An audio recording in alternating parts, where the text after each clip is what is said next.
Bonjour à nouveau. Au cours de cette session, comment les ESG peuvent-elles créer de la valeur ajoutée, comme le membre du conseil de management du Manitoba et Trinity Creek, Jason Forsyth, PDG de IntelliWash Limited Partnership.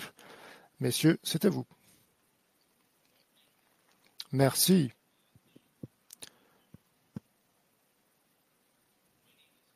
Je suis Scott Monroe, membre de la nation Kaska du territoire du Yukon.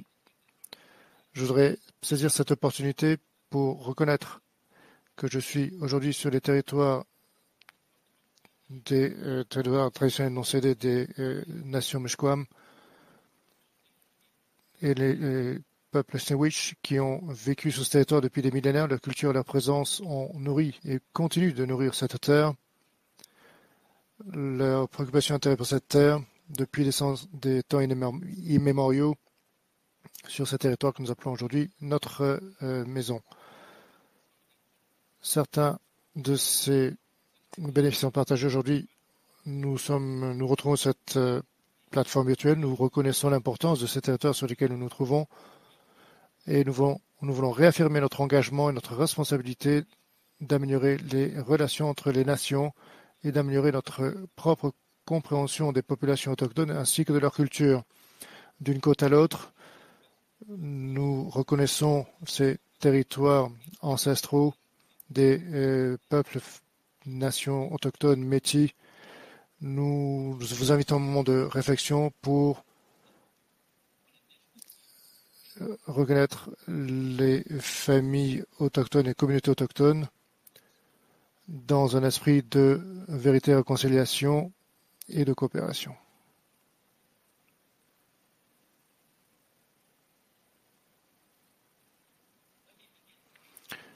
Commençons cette session aujourd'hui par une remise en contexte, alors que la durabilité et l'ESG sont de nouveaux concepts pour de nombreuses organisations et entreprises. Les valeurs autochtones qui ont existé depuis des temps immémoriaux sont d'autant plus pertinents dans cette façon de penser autochtone qui permet de mieux comprendre la durabilité, la connexion entre l'environnement naturel, la biodiversité et la manière par laquelle nous gouvernons ont un impact sur cette planète et sont bien compris par les populations autochtones. Cela représente une véritable opportunité pour nos systèmes économico-centrés et d'apprendre de la part des populations autochtones. Comme vous le savez, les normes ESG ont été développées dans les secteurs d'entreprise. Il est important de pouvoir s'impliquer pour la mise en œuvre de ces normes, pour répondre aux enjeux. Dans le centre des enjeux ESG, il y a de nombreux bénéfices, le capital croisé ainsi que les projets pour ce que nous pouvons produire de manière beaucoup plus durable. Les avancées en matière de réconciliation au sein du Canada illustrent le potentiel de cette session. Nous aurons de nombreux domaines où les populations autochtones et les femmes s'impliquent et sont leaders et nous permettront de mieux comprendre les enjeux auxquels nous devons faire face aujourd'hui. Nous commençons avec un peu le contexte pour définir qui sont les populations autochtones. Il y a plus de 476 000 populations autochtones qui parlent différents langages. Cela représente 6% de la population mondiale. Nous sommes les protecteurs de près de 80%, ils protègent près de 80% des ressources de la planète. Les autochtones représentent 5% de la population canadienne dans un pays à forte croissance démographique. Les enjeux ESG vont bénéficier aux questions d'inclusion et de leadership. La préoccupation environnementale, la biodiversité sont centrales sont des croyances centrales des populations et communautés autochtones. Il s'agit de pouvoir prendre des décisions basées sur ces croyances autochtones pour garantir le bien-être des générations futures. L'inclusion des autochtones peut permettre à de meilleurs développements autochtones, à de meilleurs développements économiques et en nous assurant un environnement beaucoup plus durable, nous voulons prendre ce dont nous avons besoin et respecter les éléments que la nature peut nous donner. Cela a été prouvé que les entreprises faisant preuve de diversité au plus haut niveau font preuve davantage d'inclusion.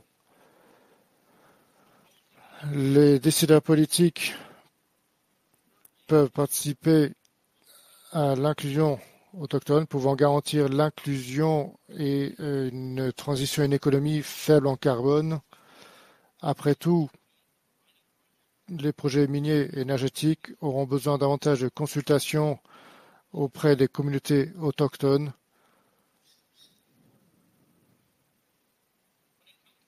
Lorsqu'il s'agit de l'inclusion autochtone au sein des entreprises, au sein des comités directeurs d'entreprise, les statistiques sont faibles, il n'y a pas d'autre manière de le dire.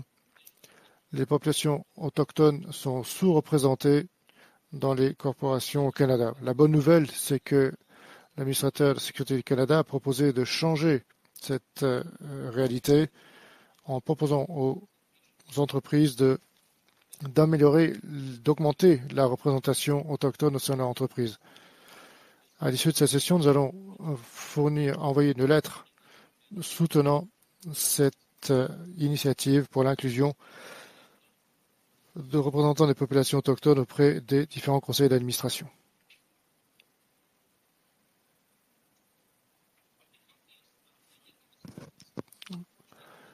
Seules 9 entreprises ont reporté avoir des représentants des communautés autochtones au sein de leur conseil d'administration. Il en est même pour les femmes, les femmes dont le nombre n'a eu de cesse de croître au sein des conseils d'administration. Nous espérons qu'il en sera de même pour les populations autochtones. Ce manque de diversité a impacté négativement les entreprises, mais également la valeur ajoutée. Cela représente une valeur ajoutée auprès des entreprises qui n'est pas négligeable. En mai 2020, il était rapporté que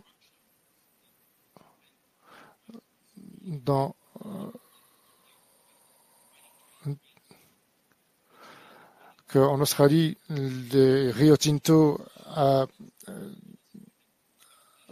investi près de 46 millions d'euros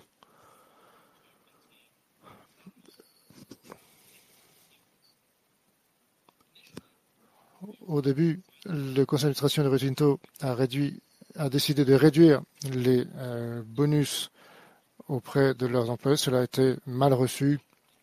Les populations autochtones, les investisseurs ont influencé pour que Rio Tinto puisse revenir sur sa décision et incorporer une réponse beaucoup plus juste. Des montants considérables d'argent ont été investis pour améliorer les conditions et faire face à ces désastres. Tout cela aurait pu être évité si l'équipe exécutive avait inclus davantage de représentants auprès de leur conseil d'administration. Les inspecteurs miniers de Colombie-Britannique ont participé à l'établissement d'une loi sur la régulation des exploitations minières. Les nations et citoyens autochtones ont exigé que davantage de justice et la Cour suprême leur a donné raison. Cela fournit avec des exemples de la participation des communautés autochtones dans le nord-ouest du Canada. Des annonces ont été effectuées en proposant la réalisation de différents projets et l'octroi de permis propres aux activités minières. 73 milliards de dollars de financement ont été injectés pour développer l'activité humaine dans ces régions. d'entreprises qui incluent les facteurs autochtones dans leur stratégie ESG. Et certains sont sanctionnés. Les entreprises qui ne font pas preuve d'intégration aux communautés autochtones sont-elles sanctionnées? Nous fournirons notre premier cas d'étude des Premières Nations qui planifient les rôles centraux de leadership et mettre en œuvre les questions ESG. Vous allez nous parler des rôles en matière de leadership sur les enjeux ESG. Merci beaucoup, Scott. En effet, je suis Jason Forsyth. Je suis PDG de Lavotosh Limited Partnership, qui est une entreprise détenue par les populations autochtones. Je suis également sur les territoires non cédés des nations Squamish à l'extérieur de Vancouver. Il s'agit d'une belle présentation de ce que Scott a souligné. Il s'agit là d'exemples de ce que nous ne devons pas faire et ce que l'excellent travail réalisé par les Premières Nations. Nous avons là d'excellentes fondations de base pour répondre aux enjeux ESG et cela nous aide vraiment à éviter la destruction de sites sacrés sur les territoires autochtones.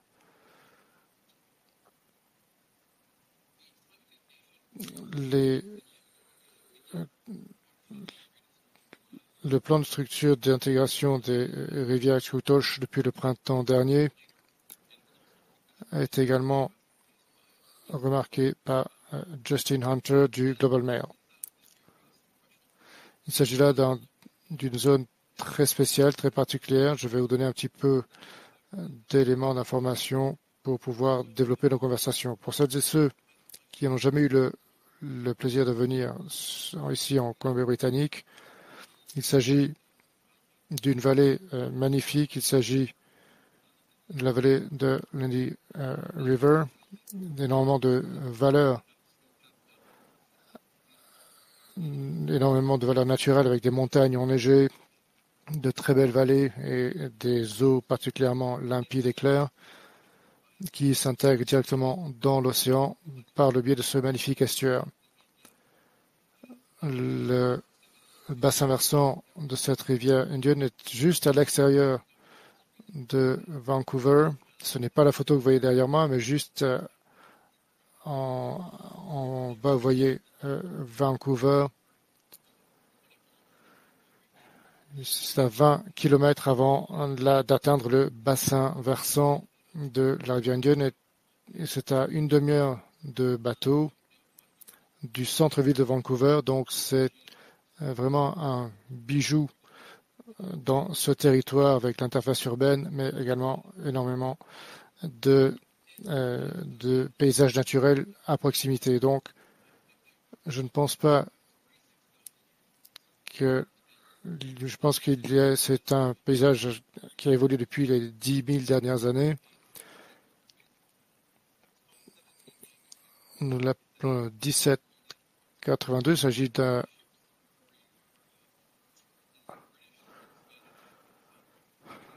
c'est l'exploration britannique et espagnole à cette époque qui a permis de développer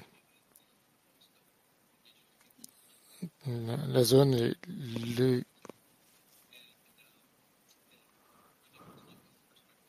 la Pacific Silvertooth. C'est ce que nous appelons également notre territoire. La traduction de Silvertooth est les personnes du territoire. Il y a des registres d'Espagnols qui ont rencontré les personnes autochtones à ce lieu-là exactement en 1792. Malheureusement, l'arrivée des Britanniques auprès de ces territoires, donc pendant la colonisation, n'a pas bien fonctionné. Il y a eu un fort impact des différentes maladies dispersées au sein des populations et le territoire a été vraiment spolié de ses ressources. Les images le montrent. Il s'agit là aujourd'hui d'une forêt qui a été complètement annihilé du bassin versant de la rivière Indian. Et George disait que ça a été, on parle là de coupes franches sur des dizaines de milliers d'hectares qui ont eu un impact sur la vie sauvage et la culture.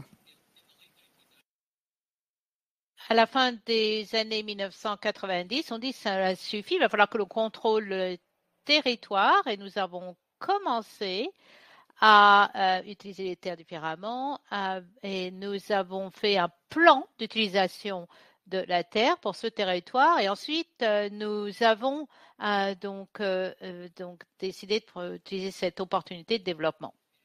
Et en fait, juste 2 étapes, là aussi, c'est en fait une autre carte qui est peut-être difficile à voir, mais ici, vous pouvez voir un côté, eh bien, c'est là où vous avez le bassin versant. On appelle la zone de planification de la rivière indienne et cela représente une utile opportunité qui vient du gouvernement provincial en Colombie-Britannique. Eh bien, il y a une initiative de planification des terres qui a commencé à la fin des années 90, qui s'appelle la planification de gestion des ressources et des terres. Et en fait, cette zone eh bien, était un corridor de sea to sky ou de mer à ciel. Et il y a énormément de tourisme et de loisirs qui s'y produisent. Alors, sur la planification, eh bien, ils ont dit vous pouvez le faire et soumettre cela. Et donc, pour que vous puissiez vous continuer à vous concentrer sur le travail que vous faites vers le nord, mais travailler aussi sur le processus de planification en matière d'eau. Et là, c'est probablement la première fois qu'ils ont donné l'autorité, processus d'autorité, donc aux Premières Nations. Alors maintenant, eh bien, je vais vous donner juste une idée de ce qui s'est passé parce qu'ils avaient une approche très différente et souvent, eh bien, en fait, quand on fait la planification, on pense à différents secteurs d'industrie qui sont déjà en opération, mais là, ils ont décidé d'enlever et ce qu'ils ont fait, c'est en fait un plan basé sur la valeur. Donc, ils ont étudié quels étaient les aspects les plus importants de la Terre et ensuite, ils ont vu quelles seraient les répercussions économiques. Alors, tout d'abord, fondation de ces valeurs culturelles, comme vous pouvez le voir, vous voyez les anciens qui travaillent en 1997, et là, eh bien, c'est lorsque ils ont fait en fait une étude d'utilisation des terres où les anciens, les membres de la communauté ont donc mis leur histoire sur cette carte et avec des sites sacrés comme en Australie. Hein, eh bien, là, il y a toutes sortes de sites de villages, de récoltes et autres. Et en fait, cela montre le côté historique et la photo juste en bas symbolise en fait ce qu'on appelle l'utilisation contemporaine, qui n'est pas aussi esthétique que l'utilisation donc de territoire qui n'est pas limitée au passé. Il est utilisé aujourd'hui, il sera utilisé pour les futures générations et donc, certaines valeurs sont totalement entremêlées avec tout ce qui se passe avec certaines espèces qui ont des valeurs culturelles comme le saumon. On ne peut pas le voir sur cette photo trop foncée, mais c'est en fait une rivière de saumon. Donc ici, vous pouvez voir les cèdres qui se trouvent au lointain. Donc en fait, ici, vous avez ces cartes et ces valeurs sont articulés au travers de ce plan. Deuxième suite de valeurs est ce qu'on appelle en fait l'intégrité de ce watershed. Et ici, eh bien, c'est effectivement est unique côté des petites criques et rivières. Ici, c'est montré effectivement là où il y a énormément il y a énormément de routes pour pour transporter le bois. Et ici, vous pouvez voir que l'eau est juste là et donc pour que tout le système puisse fonctionner. Et enfin, eh bien, autre valeur qui a été notée, outre le bassin hydrographique, eh bien, en fait, la forêt, et ici vous avez la faune, vie sauvage, bien sûr, avec les ours grizzly, les chèvres de montagne. Et ici, ce qui est aussi très important sont les plantes très importantes, des communautés de plantes qui sont en danger. Tout cela est noté, tout cela est mis sur le plan. Une autre carte également. Alors bien sûr, c'est difficile de lire la légende. C'est lorsque l'on met toutes ces valeurs et lorsque vous mettez où est-ce que cela se trouve, on voit par d'importance, eh bien, nous avons eu 3 catégories. Première, bien sûr, est en fait la réserve, donc en elle-même du bassin hydrographique. Donc ici, là où se trouvent des communautés, où nous avons les chênes et autres. Et en fait, eh bien, il y a 55% de cette zone hydrographique qui est protégée. Ensuite, c'est une zone de gestion, c'est de couleur beige, où là encore, eh bien, il y a énormément de chiffres, mais il y a effectivement, en fait, de la place pour un développement économique approprié. Il va falloir prendre en considération, en fait, 50% de protection, donc pas quelque chose de très, très grand pour loger là et avec 50% des zones qui sera protégée. Dernière chose sera donc une zone protégée avec 25% de protection, ce qui représente environ 17% de cette zone. Donc ici, vous avez, si vous voulez, le plan en termes d'opportunités de développement économique. Donc cette approche menée par les autochtones, eh bien, vous protégez valeur, vous dites, OK, alors, qu'est-ce qui pourrait être mis là? Qu'est-ce qui serait approprié au niveau économique? Et eh bien, le secteur d'industrie a décidé de créer un partenariat et basé sur des ressources naturelles mises en avant, donc avec des entreprises qui font de l'écotourisme, où les personnes peuvent voir la vie sauvage ou des activités de loisirs, donc avec des activités donc de loisirs. Donc nous avons des tours en kayak et donc aussi utiliser la foresterie. Nous avons aussi une direction de la pêcherie. Et le plan reconnaît également qu'il y a une infrastructure importante justement pour donc la zone de Vancouver et Colombie-Britannique. Il y a un système à haute tension, des lignes de transmission qui passent par ce bassin pardon, hydrographique. Et donc, eh bien, il y a aussi de la place pour la croissance pour d'autres secteurs d'industrie comme énergie propre, par exemple, ou hydraulique, ou ce type de choses. Et enfin, eh bien, le plan eh bien, termine avec un plan d'application, reconnaître en fait que, en fait, reconnaissent qu'on ne peut pas tout faire seul. Donc, ils veulent diriger les choses, mais ils ont besoin d'un partenaire. Donc, avec bien sûr gouvernement comme la province du Canada, mais aussi d'autres compétences ou organisations, peu importe. Mais en fait, l'analogie que plusieurs constructeurs utilisent ce qu'ils connaissent et plusieurs personnes sont invitées donc à les rejoindre. Donc ici, eh bien, je vais vous parler de en fait cette planification dirigée par les autochtones et comment cela eh bien se mêle à cette conversation de ESG que nous avons. Et je pense qu'en fait, c'était une façon de parler de l'atténuation des risques et, euh, et donc voir qu'il y avait et donc voir que l'on pouvait avoir l'aide ou pas donc de ces communautés autochtones. Donc ici en Colombie-Britannique, peut-être autour du Canada, généralement vous avez un gouvernement qui utilise un processus de planification et qui essaye d'avoir des commentaires, des observations provenant justement des autochtones, généralement lorsqu'il y a de développement qui viennent de l'extérieur ou d'autres pays qui essaient de commencer un programme qui dépense énormément d'argent et vous avez généralement un permis du gouvernement pour le processus et juste à la fin, ces permis et ces accords eh bien, iront en consultation avec les Premières Nations et peut-être un accord si toutefois il y a un impact ou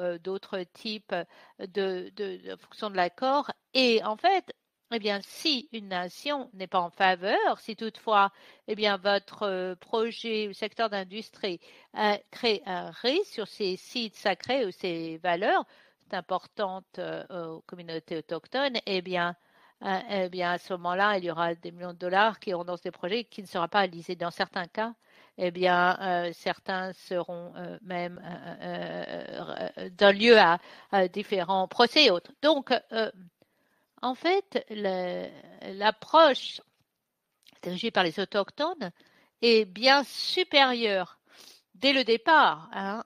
Donc, alors, des exemples. Tout d'abord, c'est le premier gouvernement Première Nation qui gère le plan. Et lorsque vous avez ce type de choses, eh bien, cela donne l'opportunité pour les Premières Nations d'être effectivement personne qui va effectivement diriger les choses et qui pourra être l'entreprise de tourisme ou l'entreprise d'énergie. Et par exemple, dans l'exemple de Thornton, eh bien, là, font partie en fait, des sections des 7 nations qui ont eu des accords. Et eh bien, je pense que de plus en plus, Premières Nations et le gouvernement à couronne donneront ces permis et des accords. Et donc, nous appelons ça en fait le jeu, pour accommoder en termes de consultation. Et si les Premières Nations sont d'accord et deviennent partenaires, eh bien, en fait, eh bien, ils pourront aider en termes de partage de recettes au lieu de rentrer dans des négociations avec toutes sortes de sommes d'argent.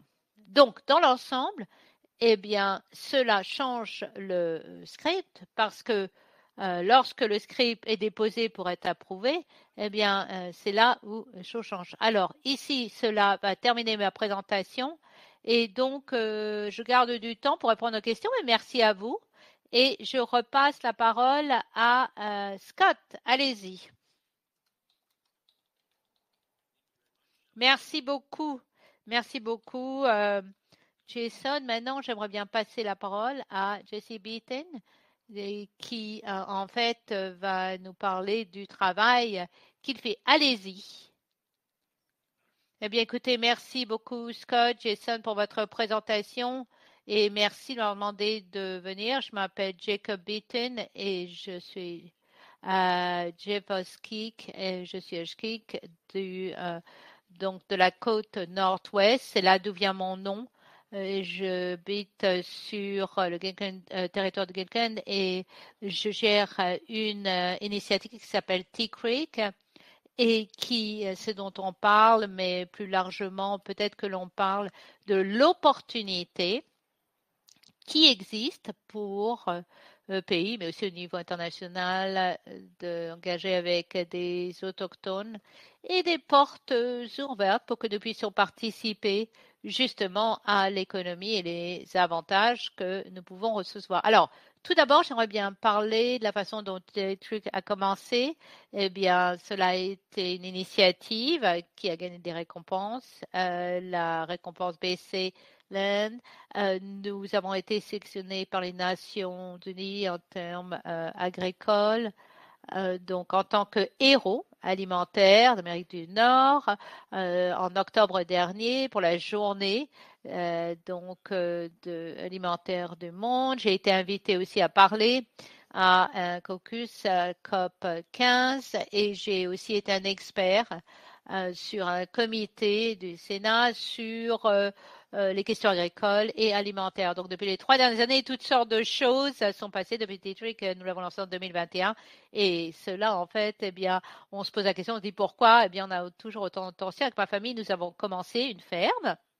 Nous avons commencé avec une ferme. Moi, j'étais un conseiller au départ. J'étais un entrepreneur toute ma vie. Hein. J'ai gagné un prix d'entrepreneur de l'année lorsque j'étais jeune en Colombie-Britannique. Et ne me demandez pas quel âge j'ai, hein, je n'y répondrai pas. mais effectivement, aujourd'hui, je suis plus âgée. Et en fait, j'ai vu ce qui arrivait et ce qu'on voulait, eh bien, c'est retourner à la terre. Ce qu'on voulait, c'était avoir notre propre résilience en tant que famille. Et nous avons vu qu'effectivement, eh bien, ce que faisaient nos ancêtres était quelque chose que l'on voulait faire et donner effectivement une abondance alimentaire. Et donc, nous avons acheté une vieille ferme, nous avons tout vendu et nous avons emménagé ici. Et tout de suite, eh bien, nous avons été impressionnés par l'amour de toutes les familles autochtones, des communautés, à cause de ce que nous faisons. Donc, ce que je n'ai pas réalisé à ce moment-là, lorsque j'ai commencé, eh bien, c'est que les autochtones, moi, eh bien, je peux vous dire, étaient essentiellement, eh bien, étaient des personnes extraordinaires. Peut-être pas de la façon dont je pense, mais nous étions là pour être gardiens de la terre et nos ancêtres ont produit énormément d'abondance alimentaire qui a été bien documentée, comme Jason l'a dit. Les Anglais, les Espagnols, hein, eh bien, en ont parlé. J'ai regardé ces journaux, ces lettres, et une chose qui m'a surprise, c'est effectivement c'est la façon dont les Européens étaient choqués de voir la production de nourriture dans cette partie du monde.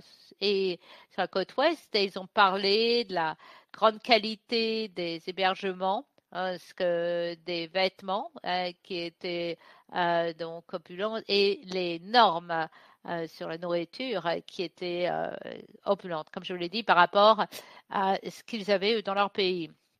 Les premiers pionniers en Colombie-Britannique qui ont fait une compétition sur les méthodes agricoles européennes, eh bien, ont trouvé que les méthodes autochtones, eh bien, étaient deux fois plus productives que les méthodes européennes. Donc, au fur et à mesure que la colonie de la Colombie-Britannique s'est agrandie et que le conflit, eh bien, en fait, les gouvernements ont décidé d'interdire donc les façons dont les autochtones, ce qu'utilisaient les autochtones. Et petit à petit, eh bien, il y a eu des interdictions et ces technologies qui existent à l'époque, eh bien, reviennent aujourd'hui.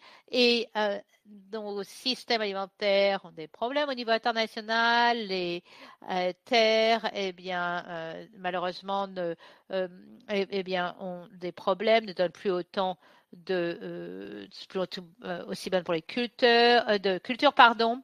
Et, et, euh, et les problèmes de régénération d'écosystèmes. Et aujourd'hui, en fait, les gens cherchent ce que faisaient les autochtones, veulent faire partie. Alors, nous, eh bien, ce que l'on a vu, c'est qu'il y a énormément d'autochtones qui ont voulu revenir et voir ce que l'on faisait dans la ferme. Il y a eu toutes sortes d'interdictions à une époque, par le biais de permis et licences, conçus pour donc détruire l'économie des autochtones. Et cela n'a pas été arrêté jusqu'à 2014. Et en fait, eh bien, ces lois fédérales qui existent au sein des institutions canadiennes, plusieurs institutions ne savent pas pourquoi disent non et ne réalisent pas qu'en fait, eh bien, il y a en fait ces politiques qui existent toujours, et c'est ridicule, notamment auprès des banques, ou même quand vous allez voir un concessionnaire pour acheter un tracteur, eh bien, on n'a pas besoin d'une lettre d'autorisation pour vous vendre un tracteur. C'est absolument incroyable.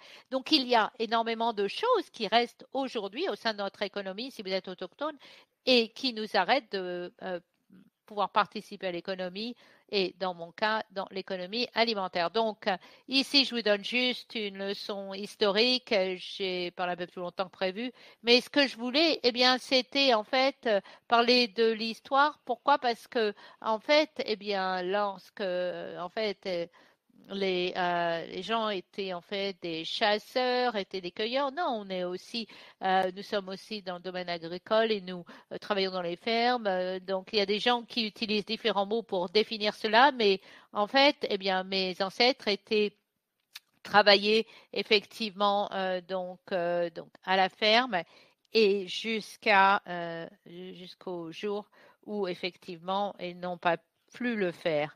Donc voilà juste un peu d'historique.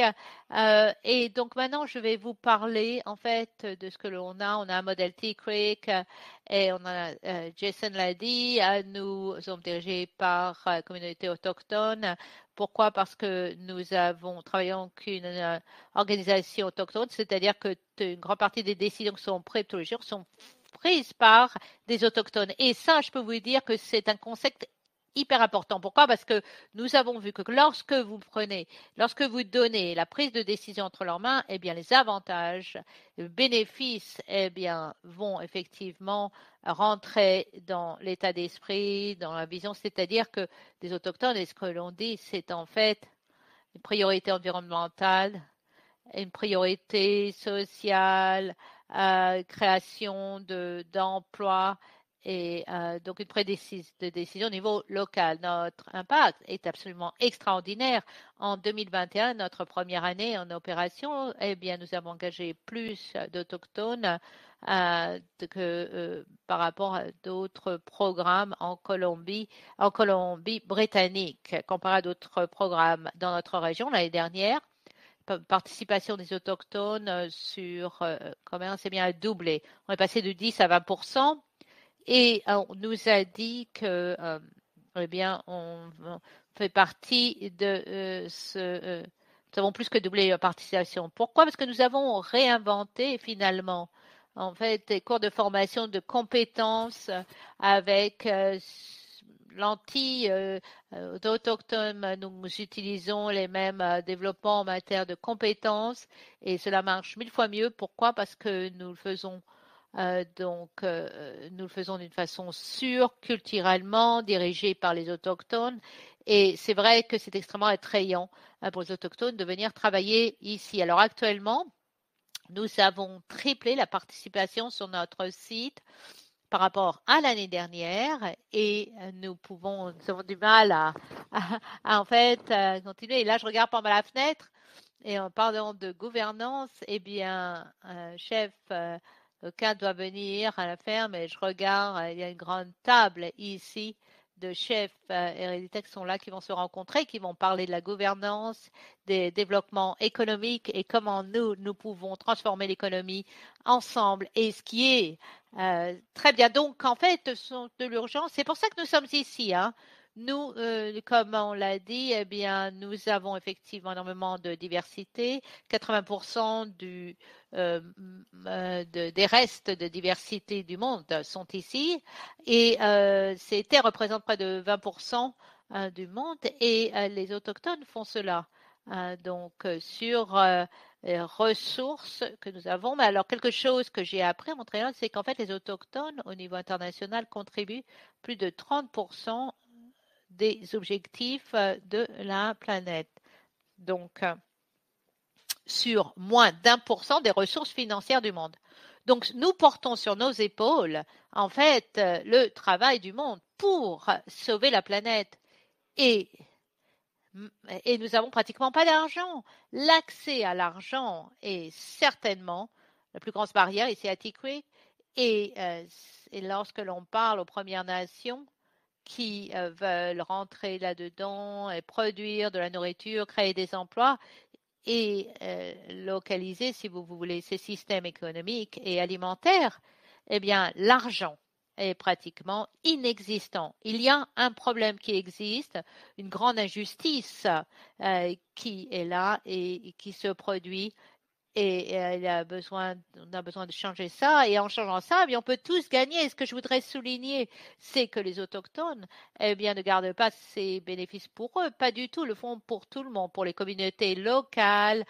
Et Talton représente le plus grand employeur. Chaque personne ici dans le Nord, ils n'emploient pas juste des autochtones, ils emploient tout le monde et s'assure que ces emplois sont au niveau local, ne sont pas importés des personnes d'autres endroits qui, autre part, eh bien, ont des politiques de ressources humaines qui disent avant d'importer d'autres employés, vous embauchez au niveau local. 100% du temps, c'est un point de vue d'Autochtones correspond à leurs valeurs et tout le monde peut en tirer profit.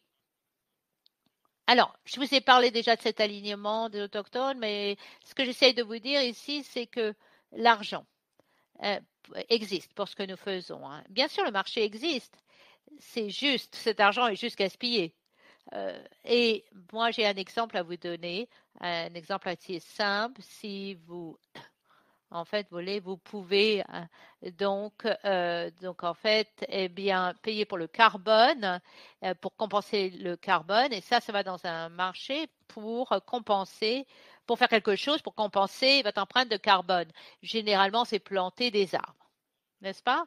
Et en fait, il y a une enquête qui a été faite aux US et en fait, qui montre que, en fait, c'est de l'argent gaspillé et cela ne fait pas du tout ce que c'est supposé faire. Ça va sur ce marché et place de marché, alors qu'est-ce qu'on fait avec ça? Eh bien, donnons ça à cette organisation à but non lucratif et en fait, ce n'est pas le cas. Donc, l'argent existe. Si cet argent, eh bien, devait commencer à aller sur des initiatives dirigées par les autochtones, je peux vous garantir que cela générerait des résultats incroyables parce que les données sont déjà là. On le voit, les données ont été étudiées, établies, acceptées au niveau international par les Nations Unies et c'est pour ça que redonner les terres aux autochtones est un des piliers de la durabilité. Cela a été prouvé ici aussi au Canada. Donc, il y a des marchés où on peut utiliser cet argent en termes d'éducation. Et cet argent existe, comme je vous l'ai dit, et cela va sur des initiatives et qui, en fait, eh bien, ne sont pas utilisés. Les autochtones sont extrêmement chers. Donc, ce que l'on fait, eh bien, nous, on permet d'héberger cet argent pour donner d'excellents résultats. Donc, la même chose sur des modèles dirigés par des autochtones avec des structures de gouvernance comme gouvernance dont a parlé Jason. Eh bien, l'argent est là, les opportunités existent et il y a déjà des améliorations. Il faut déjà commencer à connecter ces différents points. C'est facile, comme les changements de politique, et essayer de ces ressources aux initiatives dirigées par les autochtones qui donnent des résultats comme ce que l'on a à Tea Creek. Alors, en termes de souveraineté alimentaire, c'est la production alimentaire, l'éducation, c'est le droit de créer, de prendre des décisions au niveau des politiques. Bien sûr, c'est important parce que nous avons notre souveraineté alimentaire qui a été totalement attaquée, détruite en tant que tactique pour justement eh bien, aller à l'encontre de la gouvernance autochtone, souveraineté autochtone, terre autochtone. Donc, la souveraineté alimentaire est un véhicule excellent pour guérir, pour sécurité alimentaire. Nous produisons plus de 10 000 livres. Ici à Tea Creek, nous arrivons à nourrir 2 à 400 familles tous les ans. Et nous avons près de 2000 repas gratuits sur notre site. Et cela crée énormément d'emplois. Canada a en fait un manque en 10 ans, plus de 40 000 personnes dans le domaine agricole. Et ici à Tea Creek, eh bien, nous avons introduit 1400 autochtones donc sur notre site. Un tiers de ces personnes veulent participer donc l'économie alimentaire en tant que carrière et entreprise. Et nous sommes juste une petite partie de ce qu'est Colombie-Britannique. Alors imaginez, si le modèle Tea pouvait être déployé 30 fois plus en Colombie-Britannique, 200 fois plus au Canada, les autochtones pourraient facilement eh bien, remplir ce blanc en termes d'économie alimentaire et agricole. Alors maintenant, je vais juste terminer, je regarde l'heure, j'aimerais bien laisser du temps pour que les questions posées nous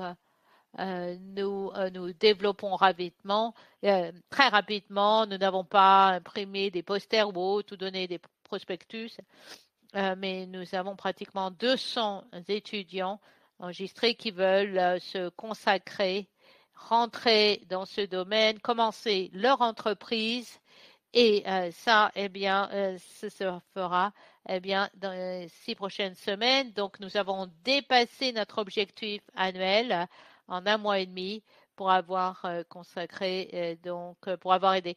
Donc, les stagiaires autochtones et notre modèle marche et avoir pris effectivement nous avons montré comment faire. On va commencer avec effectivement le conseil des directeurs administratifs au niveau de administration jusqu'à en fait les différents niveaux. Oui, alors je vous l'ai dit, nous avons fait donc un sondage. Il y a des personnes qui sont là dans l'économie alimentaire, les personnes qui veulent rentrer dedans. Il y a différentes barrières qui existent, qui sont importantes. Et les barrières, eh bien, montrent le manque d'accès aux terres ou la capacité à acheter donc des terres liées avec ça et l'accès aux finances et ressources. Donc j'ai parlé aux personnes qui ont réalisé des études ici en Colombie-Britannique avec les Premières Nations et communautés autochtones qui représentent ça pour le même montant de l'art, cela représente 25 fois plus de paperasse. Donc ce sont des statistiques absolument horribles. Imaginez 25 fois le volume initial. Donc je pense que j'ai suffisamment parlé pour le moment et je suis disposé tout à fait à poursuivre les conversations et répondre à vos questions éventuelles. Merci.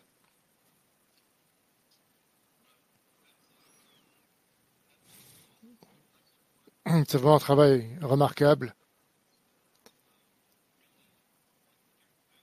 Je peux vraiment sentir la passion dans votre voix. Et la même chose pour Jason, donc pour les nations avec lesquelles vous travaillez. C'est un leadership vraiment très puissant et tout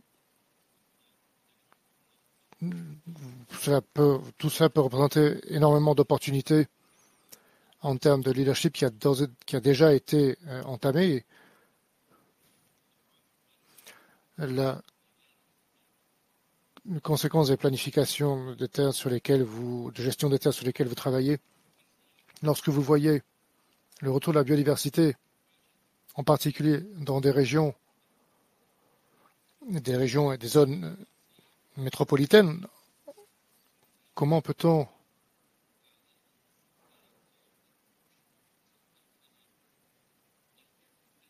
donc tout le monde bénéficie de ce retour de la biodiversité et l'ensemble des personnes en général. Donc tous ces bénéfices sont intangibles, ils sont vraiment réels. Donc merci beaucoup d'avoir échangé sur cette question-là. Pour nos Premières Nations en particulier, la question de la durabilité et des enjeux ESG revêtent tout leur sens. Donc juste ici pour conclure, je peux mentionner que pour les populations Swaledtooth, la restauration de l'habitat marin côtier cela participe pleinement à l'amélioration de la qualité de vie pour les Premières Nations qui réclament leurs pratiques traditionnelles. Nous voyons ici une amélioration dans le bien-être économique et social pour les personnes autochtones et les personnes non autochtones. Les projets Premières Nations tels que les fermes piscicoles ainsi que les projets de John Shaughnessy permettent de résoudre de nombreux problèmes. Nous avons tous tiré profit de ce bénéfice autochtone. Les exemples ne manquent pas sur les questions de durabilité. Si nous repensons donc aux générations futures, cela permet de répondre aux besoins du monde actuel. Et pour ces normes ESG, nous attendons à davantage de durabilité dans les projets futurs pour des projets durables et de capital durable pour les populations locales et autochtones qui bénéficient de ces actions et de ces initiatives. Merci beaucoup. Cela conclut notre séance. Nous avons hâte de pouvoir répondre à vos questions ou commentaires éventuels. Donc, Yvonne, je pense que c'est à vous maintenant. Merci beaucoup, Scott.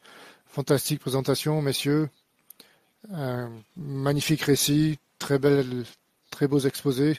Et pardonnez mon ignorance en ce qui me concerne.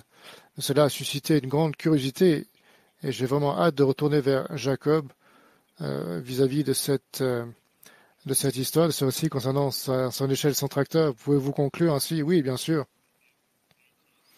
En 1888, les provinces de la Colombie-Britannique et l'ensemble de fermiers locaux, le gouvernement local a approuvé différentes lois pour détruire l'économie agricole autochtone qui entrait en concurrence ou qui rencontrait beaucoup trop de succès, disons-le aussi. Et ces lois établies par la suite appliquées en 1914 qui empêchaient les populations autochtones de posséder plus de 20 acres de territoire. Donc, ils sont passés de milliers d'hectares qui leur ont été confisqués et pouvaient cultiver uniquement de 20 à 60 acres. Donc, dans ces polices-là qui interdit aux populations autochtones d'utiliser les technologies et outils modernes donc qui incluaient les tracteurs, donc ils n'avaient pas la possibilité d'acquérir ce genre d'outils. Et puis une troisième loi qui s'appelle le permis, qui était en place en 2014, qui permet désormais aux populations autochtones d'acquérir ces biens sans recevoir d'autorisation préalable du gouvernement. Et c'était restreint aux cultures céréalières. Et puis, depuis peu, ils ont vu la véritable transition vers l'agriculture et vers l'élevage. Donc, ça a été particulièrement un couronné de succès. En 1951, les autochtones ne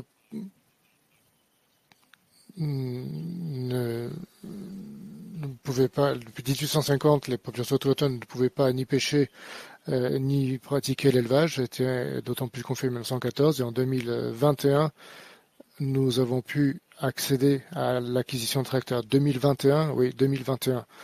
Donc, nous avons fait la demande de pouvoir amener notre tracteur auprès de 6 communautés de Premières Nations, puisqu'il n'y avait pas un seul tracteur avant cette date-là. Donc, nous avons été la première personne dans cette vallée à acquérir et à avoir l'usage d'un tracteur en 2021. Donc, c'était particulièrement fantastique. C'était l'une des expériences les plus populaires depuis les jeunes enfants jusqu'aux adultes.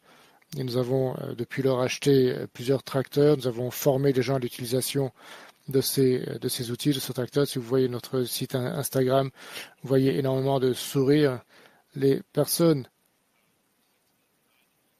nous avons des aînés de 69 ans dont le rêve de toute une vie était de pouvoir travailler avec une telle machine puisqu'ils n'avaient pas la possibilité, n'avaient pas l'autorisation de travailler avec de tels outils. Et c'était une expérience remarquable et formidable pour ces personnes-là. Donc, voilà un petit peu le contexte historique.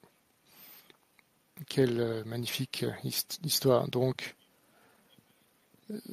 ici, donc, il y a Scott Monroe qui pose la question, y a-t-il une manière pour les personnes non autochtones de pouvoir investir sur des entreprises autochtones? Scott, oui. Il y a une manière, bien sûr.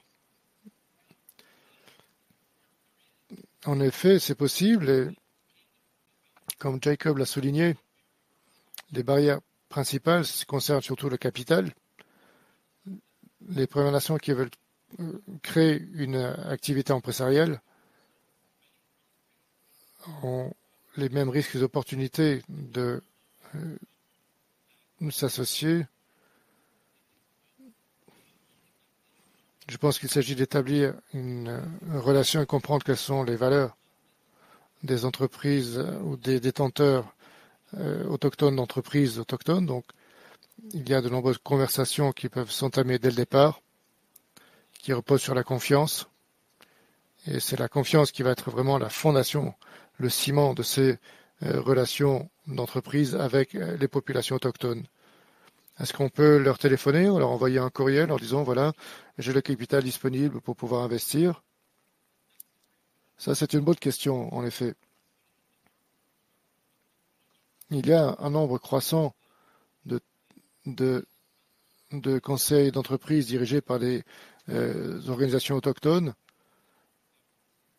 Donc, cela peut être également l'opportunité de devenir membre et de commencer votre réseautage et les réunions avec ces personnes qui détiennent donc ces entreprises autochtones et, et voir avec quel type de nation vous voulez travailler. Comment peut-on améliorer le bassin de candidats au sujet candidat ou non candidat au conseil d'administration autochtone? Alors attention à qui vous posez la question.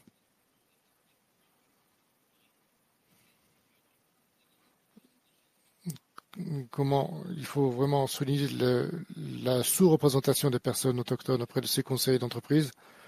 Les organisations telles que OORI, qui est l'initiative de réconciliation et d'investissement,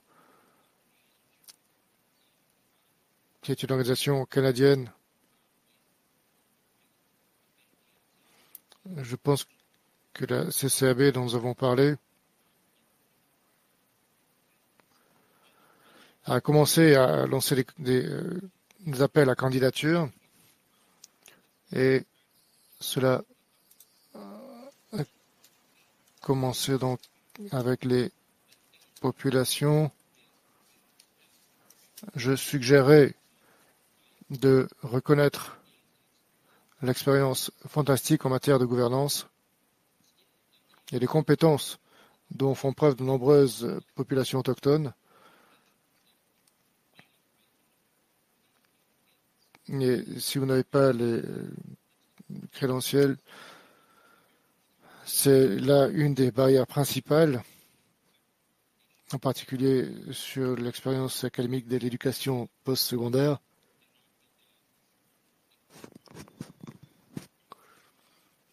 Très bien, donc je finirai avec Jake.